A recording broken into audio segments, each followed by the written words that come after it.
Welcome to another Walk It Out Wednesdays with Coach T, and that would be me.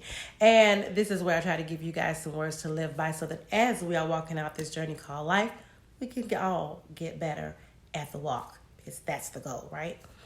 So we are in week 3 of our discussion on what it is to be trustworthy, right? And we're doing that by getting an understanding of the 4 qualities that I believe help us determine trustworthiness in a person. So last week, we gained a great understanding of the quality of transparency. So if you missed that last week, definitely go back and watch the replay and go back and catch up. So you can catch up on all of it so you'll understand the full discussion around what it is to be trustworthy. This week, we are moving on to the quality of vulnerability. And vulnerability, by definition, is the willingness to show emotion or to allow one's weaknesses to be seen or known. Now, let's just be clear. Vulnerability is not going to always look the same in every relationship or in every aspect of our life. Example, at work. Vulnerability at work is probably never the best idea. I would think some level of strategic appearance of vulnerability might be your better option, but that's a whole nother lesson. So I'm going to stay focused, okay? So the right amount of vulnerability within relationships is just necessary. You're not going to get around that. And the level is determined by the type of the relationship or the nature of the relationship. Here's the good news. You get to decide exactly how vulnerable you're going to be with people.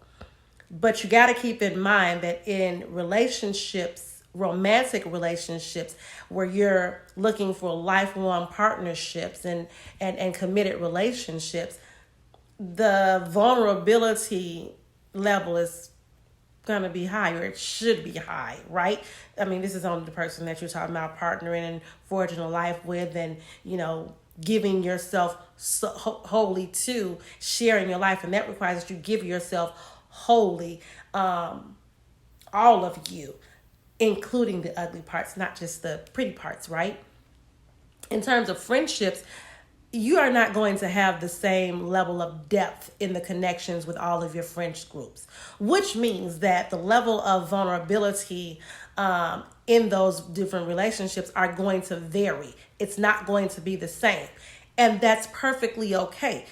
I personally have several groups of friends, okay? I have a group that I share just about all aspects of my life with. I have a group that I never share anything personal with. I have another group that I only share certain aspects of my personal life with. There's another group that I only share business and career with. There's some groups that I only share certain aspects of business and career. There are some groups where I don't ever share both. So, some get business, others get career. It just depends. I set the boundaries for who I want to have access to receive my vulnerability. Now, why would I do that, right? Why would I do that? Coach T, why would you do that? For the same reason I'm telling you to do it. Because with the willingness to be vulnerable comes the risk of being betrayed, of being hurt, of being misused, of being mishandled, okay? And as much as relationships require vulnerability, we, us, you, and me, have to assume some level of responsibility to protect our own hearts, our own emotions, our own overall mental health, right?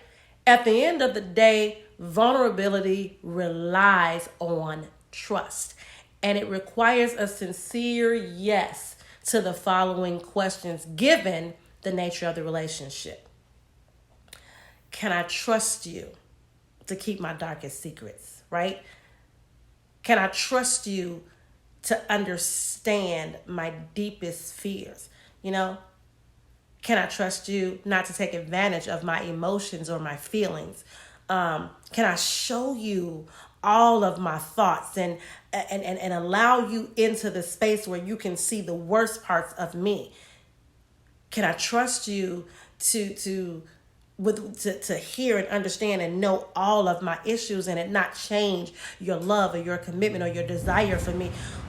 Would you never use these things, all this personal intel that you have on me? Would you never use it against me?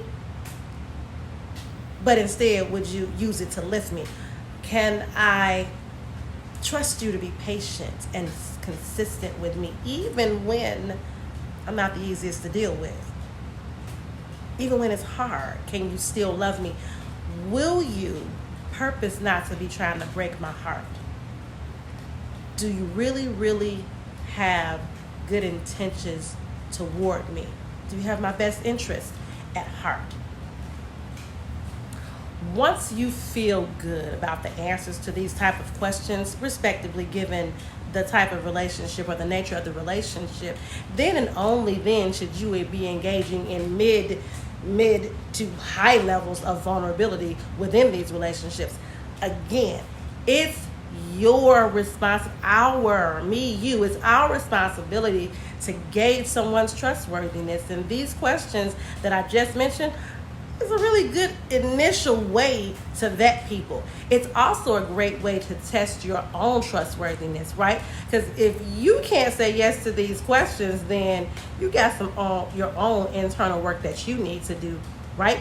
Because just as much as you want to be able to trust people or to find someone that is trustworthy, you have to be a person that is trustworthy yourself. You need to make sure that you are a person that people are comfortable showing vulnerability to. Okay, so I hope that these lessons are helping you. Join me next time for the final discussion on the final quality, which is integrity. Thank you so much for tuning in tonight. Remember, I am the Coach T, and just be you. See you next week.